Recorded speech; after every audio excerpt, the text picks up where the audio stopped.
झुकने वाला गाज़ा है, ना बुकने वाला गाज़ा है, ना रुकने वाला गाज़ा है, ना बम से झुका है गाज़ा है, ना भूख से झुका है गाज़ा है, ना बिकने वाला शेर अजीमत बिर्रो बिद्दम नज़दीक या अक्सा, बिर्रो बिदम नज़दीक या अक्सा बिर्रो बिद्दम नज़दीक या अक्सा। बिर्रो बिदम नज़दीक या अक्सा फिलिस्तीन जिंदाबाद, जिंदाबाद जिंदाबाद, और फिलिस्तीन जिंदाबाद, जिंदाबाद जिंदाबाद। फलस्तीन तुम संघर्ष करो, गाजा तुम संघर्ष करो, गाजा तुम संघर्ष करो। Palestine will be free From the river to the sea, Palestine will be free Netanyahu you will see. Palestine will be free मदरसा जिंदा है, फिलिस्तीन जिंदा है, फिलिस्तीन की गलियां सूनी है, फिलिस्तीन की गलियां सूनी है। टाइम्स में खुशामदीद। दिल्ली के मुसलमानों ने आज नई तारीख रकम कर दी है। लंबे अरसे के बाद या कह लीजिए पहली मरतबा दिल्ली एनसीआर में फ़लस्तीन की हमायत में, गाज़ा पट्टी की हमायत में, जेनोसाइड के ख़िलाफ़, इसराइल के ख़िलाफ़ इतना बड़ा और शानदार एहतजाजी मुज़ाहरा हुआ है। दिल्ली के जंतर मंतर पर पुलिस प्रशासन ने सिर्फ 120 लोगों को परमिशन दिया था आने के लिए, प्रोटेस्ट करने के लिए, लेकिन हज़ारों की तादाद में वहाँ प्रोटेस्टर जमा हो जाते हैं। और प्रोटेस्टर में मुजाहिरीन में सिर्फ मुसलमान नहीं थे बल्कि हिंदू भी थे, सिख भी थे, ईसाई भी थे, तमाम मजहब से ताल्लुक़ रखने वाले शहरी थे। और सिर्फ दिल्ली के लोग नहीं बल्कि बिल्कुल शॉर्ट नोटिस पर दिल्ली के आसपास यानी गाज़ियाबाद से, राजस्थान से, हरियाणा से, उत्तराखंड से, मुख्तलिफ इलाकों से प्रोटेस्टर आ गए और सभी ने बैक ज़ुबान होकर कहा इसराइल मुर्दाबाद, इसराइल जेनोसाइड कर रहा है। सभी ने फ्री पैलेस्टाइन का नारा लगाया और भारत सरकार से मांग की कि वह इसराइल के साथ अपने रिश्ते को महदूद करे, खुलकर फ़लस्तीन की हिमायत करे, गाज़ा पट्टी में जेनोसाइड को रोकने के लिए इसराइल पर दबाव बनाए। और ये तारीख़ी एहतजाज रहा। इस एहतजाज में आप देख सकते हैं कितनी बड़ी भीड़ जमा है, जबकि जमात इस्लामी हिंद और उसके ज़िम्मेदारों ने जब यहाँ प्रोटेस्ट करने के लिए इजाज़त लिया तो पुलिस ने बड़ी मुश्किल से परमिशन दिया और सिर्फ 120 लोगों को ही यहाँ प्रोटेस्ट में आने की इजाज़त दी गई।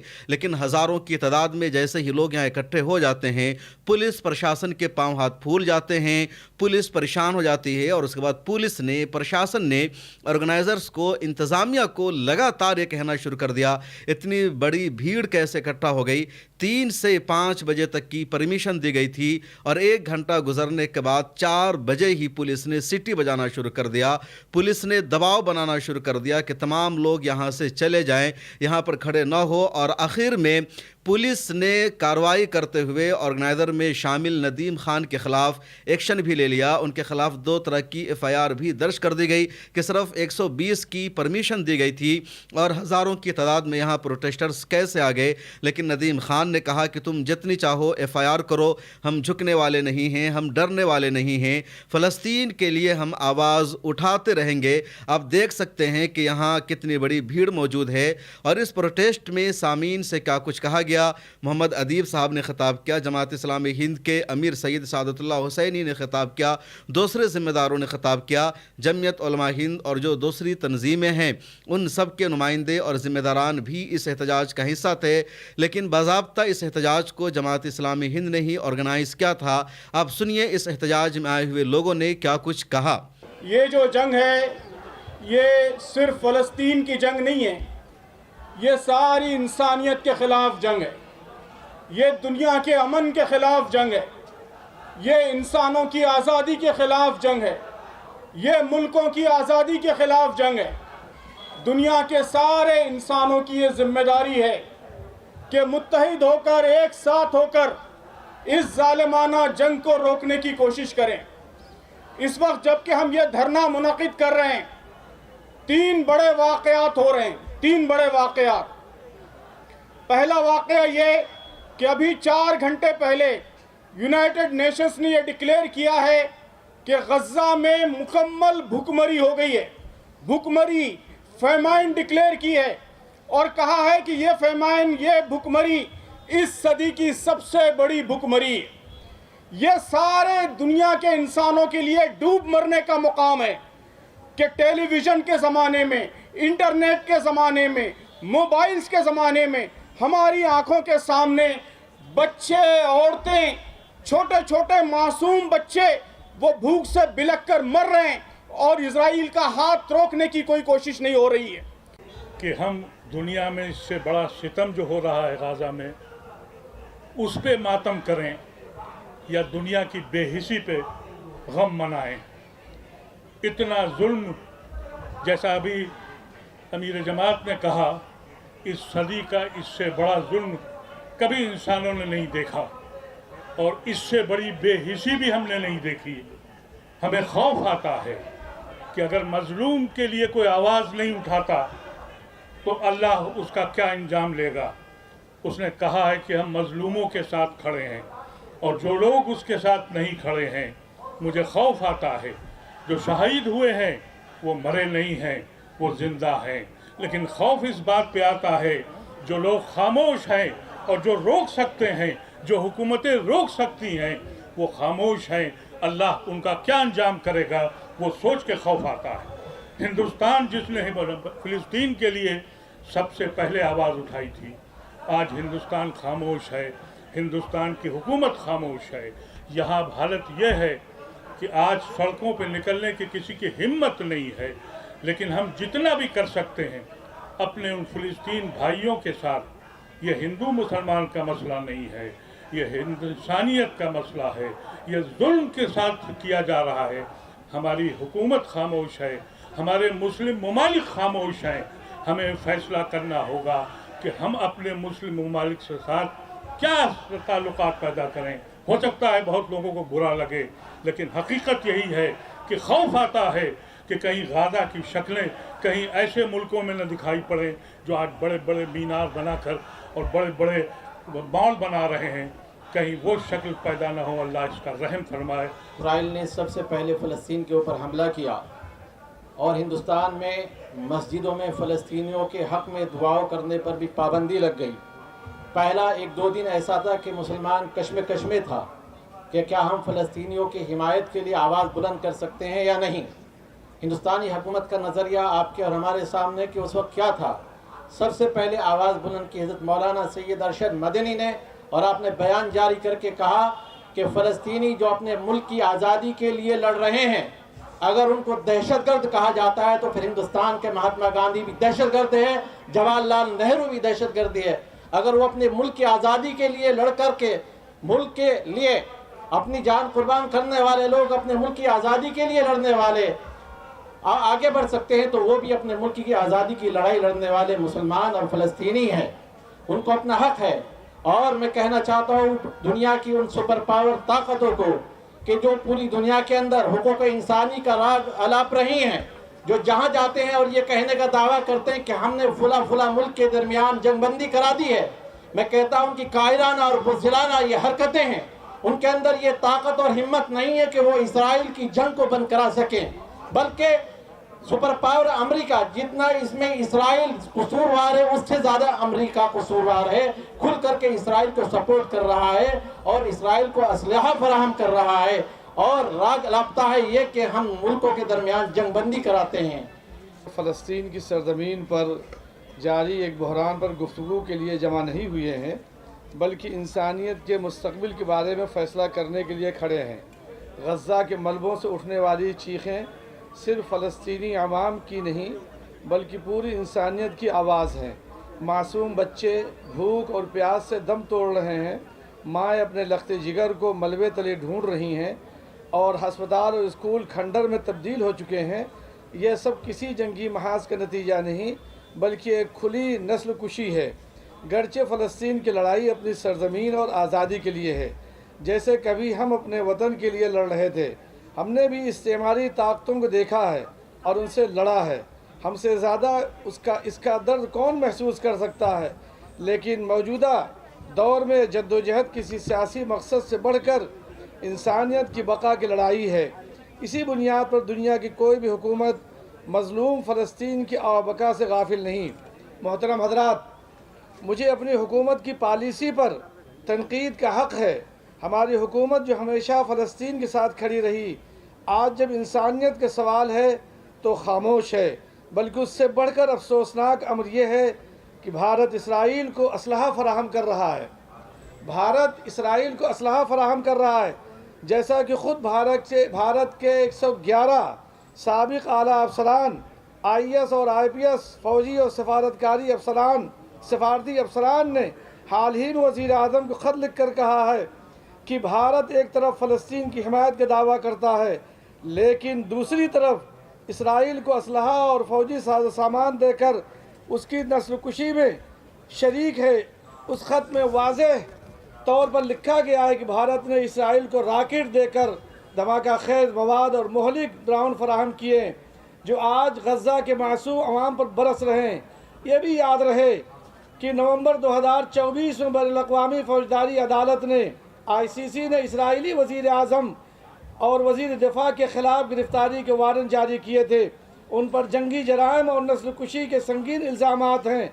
सवाल यह है कि जब आलमी अदालत ने इंसाफ खुद इसराइली क़यादत को मुल्ज़िम ठहरा रही है, तो ऐसे वक्त में असलहा की सप्लाई किस अखलाक़ी मेयार पर पूरी उतरती है।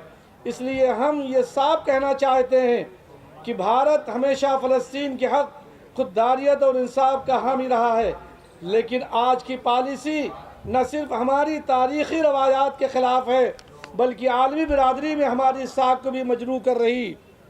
इज़राइल रोज़ाना बच्चों का कत्ल कर रहा है, उन लोगों का कत्ल कर रहा है जिन्हें पहले उसने उनके घरों से बेदखल किया, उनके घरों को नेस्तनाबूद करके, और जब वो पनाहगाह में गए तो पनाहगाहों पर बम गिराए और उन्हें मार डाला। फ़िलिस्तीन, जैसा आज यहाँ इसके पहले मेरे पहले वक्ताओं ने कहा कि फ़िलिस्तीन दरअसल इस वक्त इस पूरी दुनिया की इंसानियत का इम्तहान है। फ़िलिस्तीन का कत्लेआम हो रहा है या जेनोसाइड हो रहा है, इसलिए हम ये फ़िलिस्तीनियों से उम्मीद नहीं कर सकते कि वो अपनी जंग लड़ें। ये मुमकिन नहीं, और ये कहना गलत होगा। इस वक्त फ़िलिस्तीनियों के साथ खड़ा होना पूरी दुनिया के अवाम का फ़र्ज़ है, हर एक सरकार का। और इसमें अफसोस के साथ कहना पड़ता है कि यूरोप हो या अमेरिका हो या दूसरे मुल्क हों, वहाँ की अवाम तो फ़िलिस्तीन के साथ खड़ी है। यूरोप की सड़कें, अमेरिका की सड़कें, वहाँ की यूनिवर्सिटीज़, वहाँ के छात्र, वहाँ के शिक्षक, वे तो फ़िलिस्तीन के साथ खड़े हैं, लेकिन दुनिया की सरकारें इज़राइल के साथ खड़ी हैं, और ये बहुत शर्म की बात है। मुताबिक हम लोगों को पैलेस्टाइन के लिए हमारी आवाज़ बहुत ही बुलंद रखनी पड़ेगी और हमें पूरे दुनिया को ये मैसेज पहुंचाना पड़ेगा कि हिंदुस्तान पैलेस्टाइन के साथ है, हम सब हिंदुस्तानी पैलेस्टाइन के साथ है। ये हमारी फंडामेंटल ड्यूटी है। ये प्रोटेस्ट करना हमारा जो है, हमारी इंसानियत जो है, इसके लिए ये ज़रूरी है कि हम हमारी आवाज़ उठाएं, हम ये प्रोटेस्ट करें। अगर हम नहीं करेंगे तो फ्यूचर जनरेशंस जो है वो हमें कभी माफ़ नहीं करेगा। ये जो हिस्टोरिकल रॉन्ग्स हुए हैं पैलेस्टाइन के साथ, ये पूरी दुनिया के सामने हुए हैं और इन्हें पहले से रोकना चाहिए था। इजराइल को पहले दिन से रोकना चाहिए था, लेकिन तो भी ये अभी 2 साल ऑलमोस्ट होने आए हैं कि पैलेस्टाइन जो है उसको डिस्ट्रॉय किया जा रहा है, रोज़ उसे डिस्ट्रॉय किया जा रहा है और हम सबकी नज़रों के सामने ये डिस्ट्रॉय किया जा रहा है। आज सोशल मीडिया का टाइम है, आज हम विटनेस है, हम देख रहे हैं वहाँ पे क्या हो रहा है। और हमारा जो है, अब अगर हमारे पास थोड़ी इंसानियत बाकी है तो हमें इसके लिए लड़ना ही पड़ेगा, नहीं तो पूरी जो दुनिया है वो तहस महस हो जाएगी और यहाँ पे पीस, जस्टिस के बिना पीस नहीं मिलती। हम फिलिस्तीन के साथ है भाई, बेदरक जान से माल से हर जगह खड़े हैं। फिलिस्तीन के लिए कोई ऐसी बात नहीं है, वहाँ पर जुल्म हो रहा है। हम जुल्म के खिलाफ जब हर आखिरी सांस तक खड़े रहेंगे, जुल्म के खिलाफ, चाहे वो किसी भी मुल्क में जुल्म हो। चाहे वो कौन से ही मुल्क में जुल्म हो, इंसानियत के खिलाफ जुल्म होगा तो उसके खिलाफ मुसलमान खड़ा होगा। मुसलमान के हर इंसान, हर कौम खड़ी होगी। बिल्कुल बिल्कुल इंशाअल्लाह। सबसे बड़ी इंसानियत है जुल्म के खिलाफ खड़ा होना। ये नहीं कि जुल्म हो रहा है तो देखते रहो, देखना जुल्म को देखना, जुल्म करना एक बराबर है। इस बार हमें जुल्म के खिलाफ खड़ा होना पड़ेगा, क्योंकि वो भी हमारे भाई हैं, वो भी इंसान हैं, वो भी खाना खाते हैं, वो भी सांस लेते हैं, वो भी जिंदगी जीना चाहते हैं। उन लोगों को मारा जा रहा है, भूख से मारा जा रहा है, बाकायदा उन पर बारूद बरसाया जा रहा है। ये कहाँ की इंसानियत है? हिंदुस्तान को बोलना चाहिए यार, हिंदुस्तान को बोलना चाहिए कि ये चीज़ ख़त्म करो। इंसानियत मर रही है, इंसानियत बर्बाद हो रही है, इंसानियत पूरी यार। मतलब हिंदुस्तान के हुक्मरानों की इंसानियत मर चुकी है क्या? उन लोगों को सिर्फ सीट कुर्सी बैठने के लिए सिर्फ नेता बनाया जाता है। ये जो लोग वहाँ मर रहे हैं बेचारे बच्चे, जो ज़िंदगी जीना चाहते थे बेचारे बच्चे, जो बेचारे बच्चे ज़िंदगी जीने की आस रखते थे, खुशियाँ थी उनको यार हमारी ज़िंदगी होगी, हम खुशियाँ बनाएंगे, स्कूल पढ़ेंगे, अच्छाई देखेंगे, बुराई देखेंगे। आज वो जुल्म के खिलाफ मर चुके हैं भाई।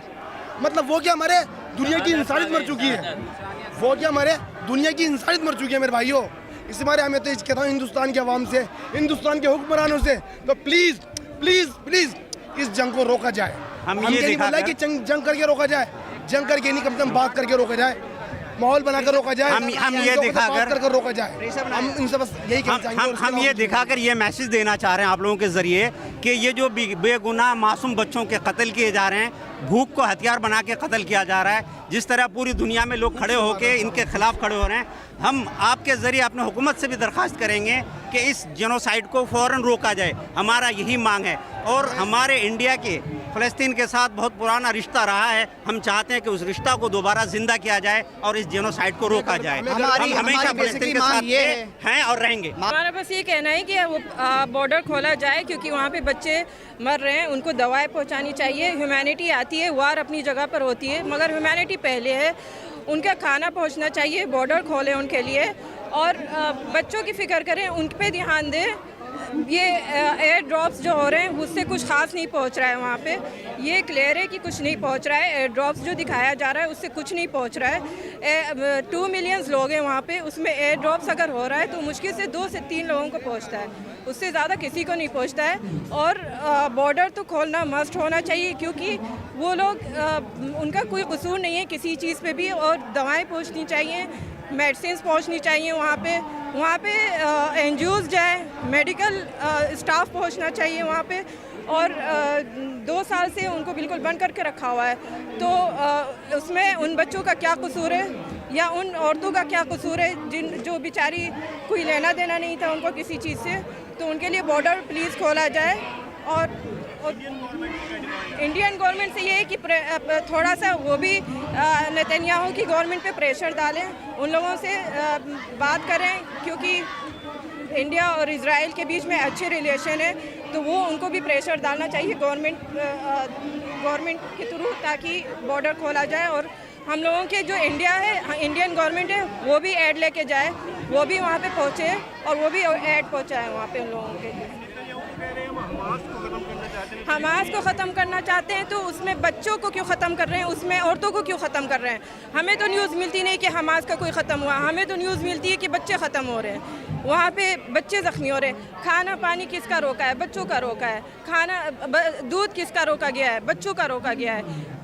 आप अगर देखें तो दवाइयाँ हैं या हॉस्पिटल में कौन पहुँच रहा है? बच्चे पहुँच रहे हैं, औरतें पहुँच रही हैं, उनके ऊपर क्यों जुल्म किया जा रहा है?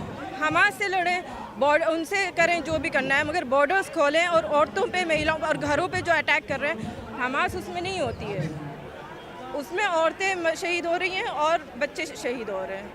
मुसलमानों की ज़मीन है, वहाँ के जो मूल निवासी हैं फ़लस्तीन के, उनकी ज़मीन है।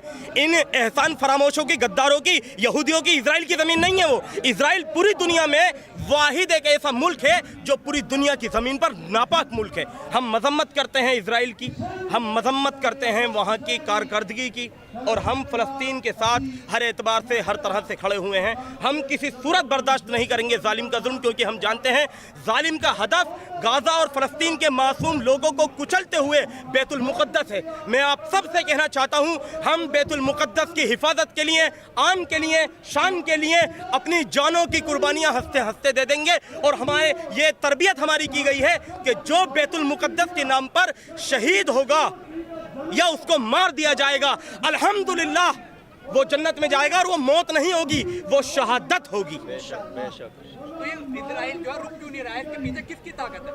अमेरिका की ताकत है, और जो इनके पूरी दुनिया में चमचे कहीं बैठे हैं जो खुश हो रहे हैं कि हाँ देखो हमने इजराइल ने गाजा में घरों को मट्टी का ढेर बना दिया। इजराइल जो कुछ कर रहा है वो सिर्फ अरबों का मसला नहीं, फ़लस्तीनियों का मसला नहीं, या सिर्फ मुसलमानों का और आलमी इस्लाम का मसला नहीं है, बल्कि इंसानियत का मसला है, ह्यूमन राइट्स का मसला है। और यूरोप के वो ममालिक जो इसराइल के सबसे बड़े सपोर्टर रहे हैं, वो ममालिक भी अब इसराइल का साथ छोड़ चुके हैं, गज़ा पट्टी की हिमायत में आ चुके हैं, फ़लस्तीन को एक स्टेट के तौर पर तस्लीम करने की बात कर रहे हैं। फिर भारत सरकार इस मुश्किल घड़ी में अपनी पुरानी खारजा पॉलिसी पर बाज़ाब्ता क्यों अमल नहीं कर रही है?